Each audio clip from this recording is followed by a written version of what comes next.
They're called the comfort women. South Koreans who were forced to provide sexual services to Japanese soldiers before and during the Second World War. They want compensation, but after so many decades, will they get any? And how is this affecting ties between Tokyo and Seoul? This is Inside Story.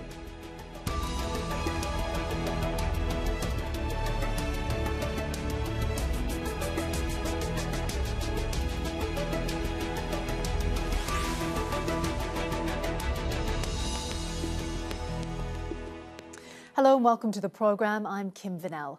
South Koreans are marking 30 years since they began weekly protests against Japan's wartime sex slavery scandal. They're demanding a sincere apology and compensation for thousands of women who were victims of human and sex trafficking. Seoul and Tokyo reached an agreement in 2015 when Japan agreed to pay a total of almost $9 million. But last year, a South Korean court and the Unification Ministry concluded that was not enough, increasing tensions between the two nations. The Japanese Prime Minister Fumio Kishida, who was foreign minister when the 2015 deal was done, last month urged South Korea to abide by the bilateral agreement, saying that at least the promise between states must be kept, or any discussion from now on will be meaningless. The term comfort women refers to a system of sexual slavery and was created and controlled by the Imperial Japanese government between 1932 and 1945. It is the largest case of government-sponsored human trafficking and sexual slavery in modern history.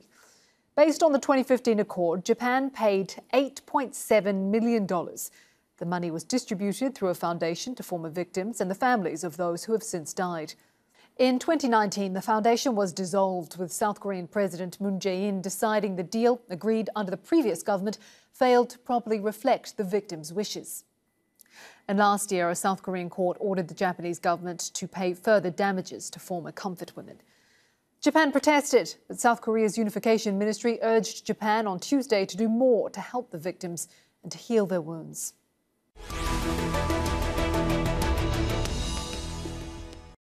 All right, let's bring in our guests. From Shizuoka, Seijiro Takeshita, Professor of Management at the University of Shizuoka. In Tokyo, Professor Craig Mark, who is a Professor of International Studies at Kyoritsu Women's University. And joining us from Stuttgart, Se-Woong Koo, publisher of Korea Exposé, an independent media outlet. A very warm welcome to the programme. First, though, we're going to talk to Mallika Iyer, who is Asia Programmes Coordinator and Humanitarian Action Specialist at the Global Network of Women Peacebuilders. She joins us from New York. Thank you very much for joining us. So you were the lead researcher into a very comprehensive report looking into conflict-related sexual slavery. I want to talk first about comfort women. It's a euphemism, and it's a very poor euphemism, because the actual experience of what these women went through was horrific, wasn't it? Yes, absolutely. The comfort women are victims of the most well-known occurrence of military sexual slavery. Hundreds of thousands of Korean, Taiwanese, Chinese, Filipino, and Dutch women, among others in Asia and the Pacific, were subjected to sexual slavery at the hands of the Japanese Imperial Army within their annexed or occupied territories during World War II as a part of a widespread military war crime system.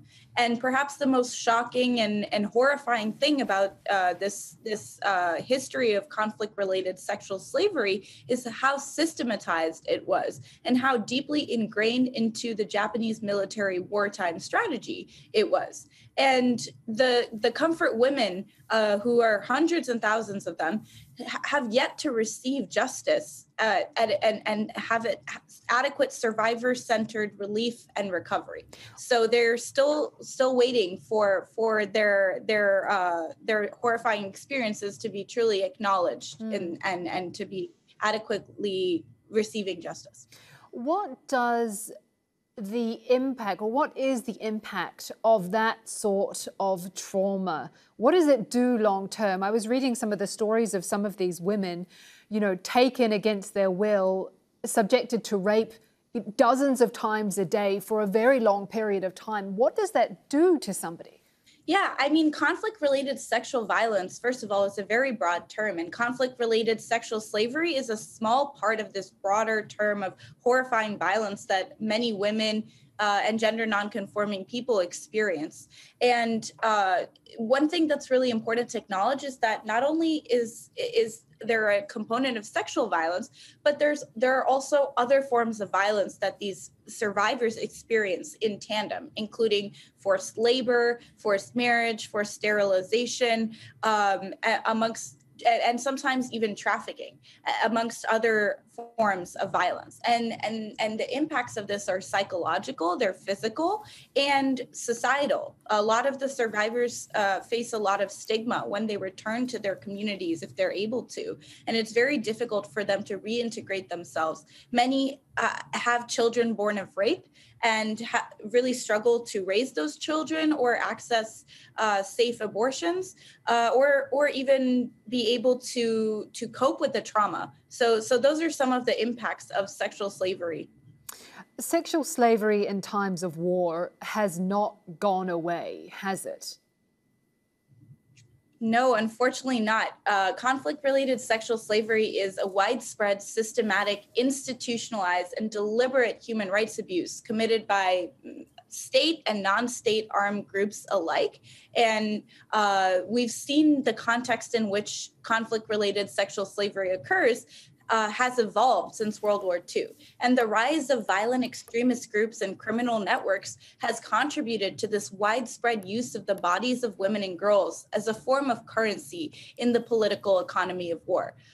Forced displacement, refugee crises, and humanitarian emergencies as a result of armed conflict have further exacerbated insecurity for women and girls, increasing their vulnerability to sexual slavery. And we've seen examples from Nigeria to Syria to Guatemala. So it's very, very present and an insidious form of violence across the world.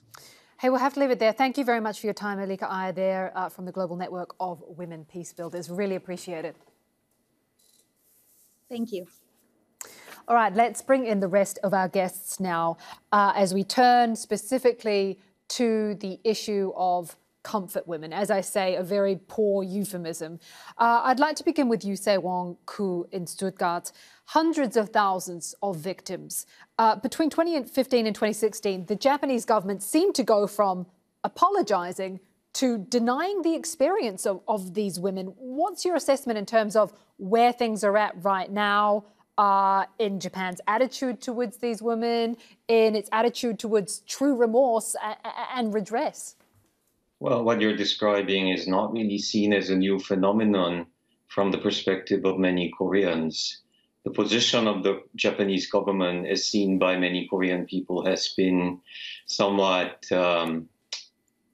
let's say, fluctuating. So definitely there have been unofficial apology. In 1997, we're talking about the Kono Statement. And also the Comfort Women Agreement in 2015 can be seen as part of that as well. But unofficially, there are comments made by the Japanese politicians and the Japanese government as well. They seem to question the importance of this agreement, importance of acknowledging this legacy. And these kind of statements continue to fuel a significant discontent in South Korea over whether Japan, in fact, is sincere about addressing the issue and having an active dialogue about what was actually done by itself in the colonial period. So that is really one source of tension as we move forward.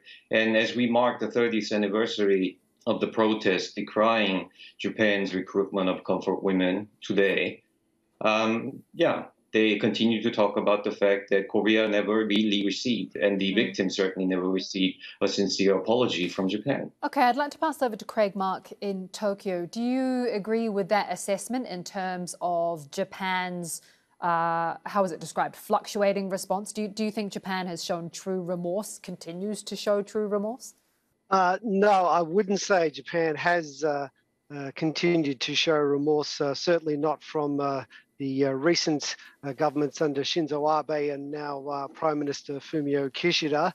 As was mentioned at the start, Mr. Kishida was the foreign minister when the agreement was concluded in 2015 under the previous president, Park Geun-hye.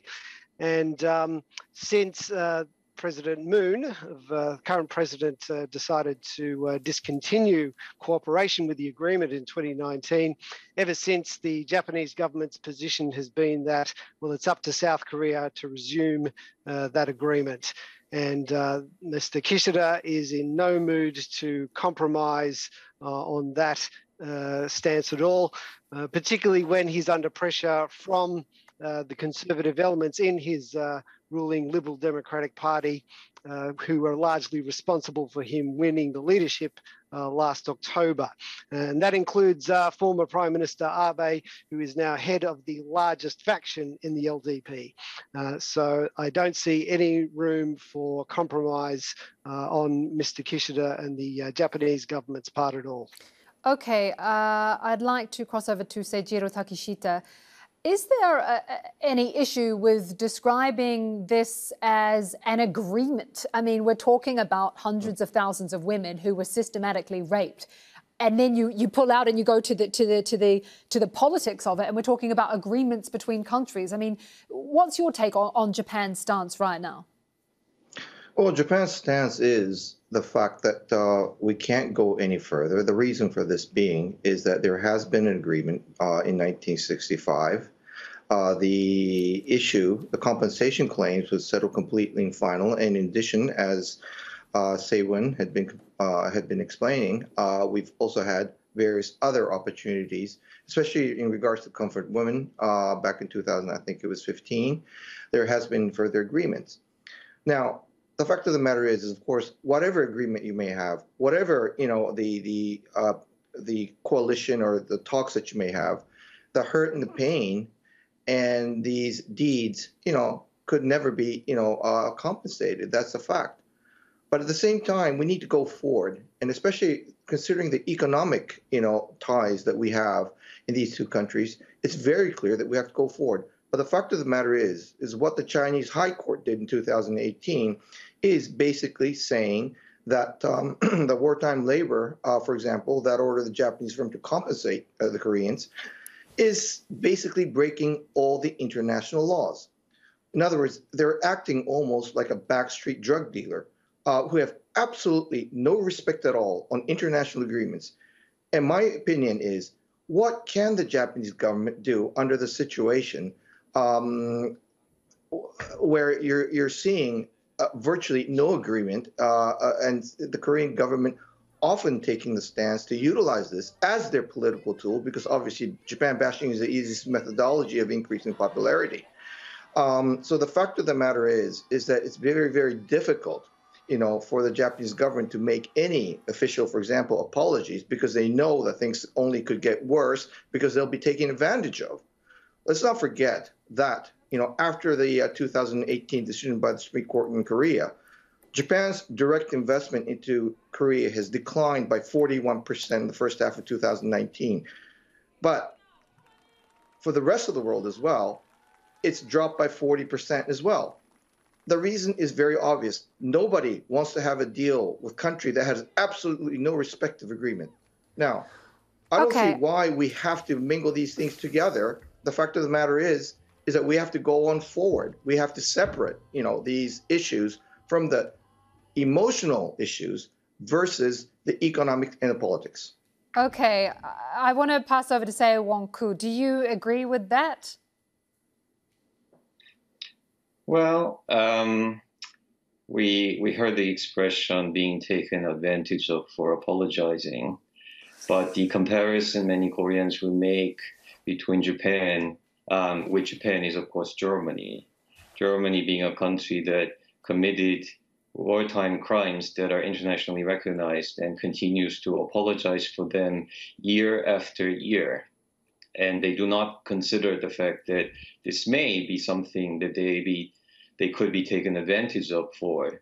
So if there is such an example, what stops Japan from doing the same when it's clear, not just from the perspective of Koreans, but also from the international community, United Nations included, and even activists in New York, that the comfort women system was criminal.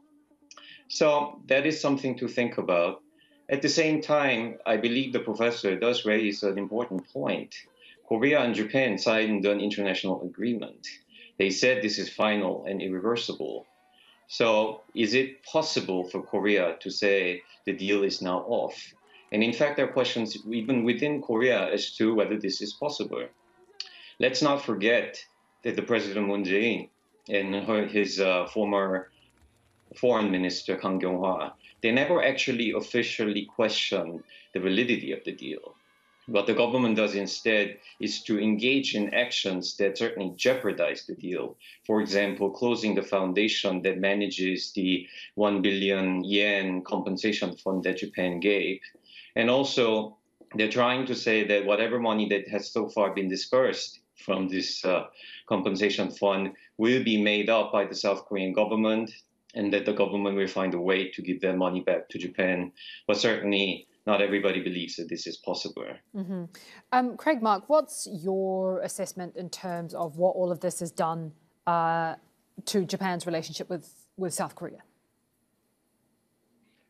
Well, it's just one of the factors which has seen a deterioration in relations over recent years. It's not just this issue, it's also the dispute over the territorial waters between Japan and South Korea, particularly the Dokdo Islands as claimed by Korea and the Takeshita Islands as claimed by Japan that have been occupied by South Korea since the Korean War. And also other long-running issues of the legacy of the colonial era and trade disputes in general. Although, ironically, there are prospects for some improvement since the beginning of this year, the RCEP agreements, the Regional Comprehensive Economic Partnership, the massive multilateral trade deal has come into effect, linking China with most of the other states of the Asia Pacific, and that includes South Korea and Japan. So there is a prospect for some breakthrough in trade relations. But really, it's going to take some external efforts, I think, by allies of South Korea and Japan to try and get some mutual resolution, particularly the United States, as of course the key ally for both Japan and South Korea.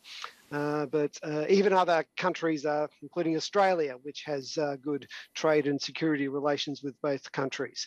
So there's going to be quite a lot of diplomatic effort required from not just between South Korea and Japan, but amongst its partners in the region to try and get some progress happening. Okay. Seijiro Takeshita, correct me if I'm wrong, but I believe that Japan does not have a national human rights commission. What does that say to you about its willingness and ability to confront human rights abuses of the past? Well, the fact of the matter is that we are quite behind in quite a lot of issues, including, for example, single parenthood. Only North Korea and Japan is a country that has that. Unfortunately, there's a lot of vested interest involved in this country, like many other countries. And for that reason, there are many things that are quite behind, especially towards the international standards, particularly in areas of like top management. That includes not only the corporations, but also the bureaucracy as well. So obviously, there are many issues that are quite late. But if you're trying to paint a picture that, for example, our human rights, I would say, acknowledgement or awareness is low, that is certainly not the case. Now, to put an analogy to this whole issue is quite simple, in my opinion. I think Se-Woong has been giving a very good example about in comparison with Germany.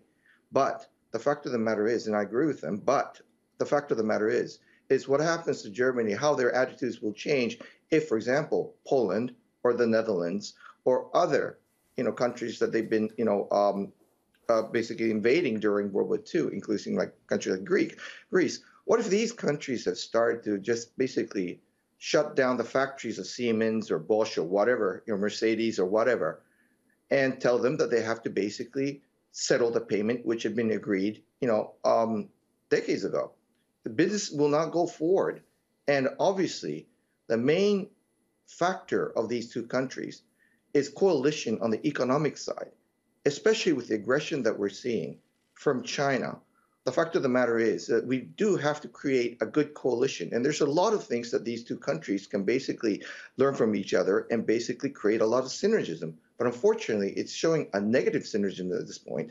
And that basically comes from this, I would say, preoccupations and a lot of perception that has been created by both parties, but I think particularly by the Korean politicians to the public of Korea. Se-Woong Koo, there is a lot of talk about, obviously, the agreements, the politics, what this has done to the economy. Has there been a re-victimization of these women who experienced these atrocities? They've been protesting for 30 years. What are they saying now, those that are left? What are they saying now about the impact that has on them, the ones who have experienced all of this? So, as in the immediate aftermath of the 2015 agreement, many of the survivors came forward saying that they do not agree with this and that the government has no right to decide what they should settle for. But it's become increasingly difficult to really hear the voices of these survivors simply because many of them are no longer here. They have passed away. So in the absence of those voices, it has been quite, let's say, cultural battle in Korea to determine just exactly how this comfort women legacy should be served. There has been a very important scandal in Korea involving one of the figureheads of this movement, Yoon Mi-hyang, who later ended up becoming a proportional representative in the National Assembly for the ruling party. She has been facing numerous allegations about embezzling funds that are meant to assist these survivors, and it certainly has discredited this campaign to a certain extent.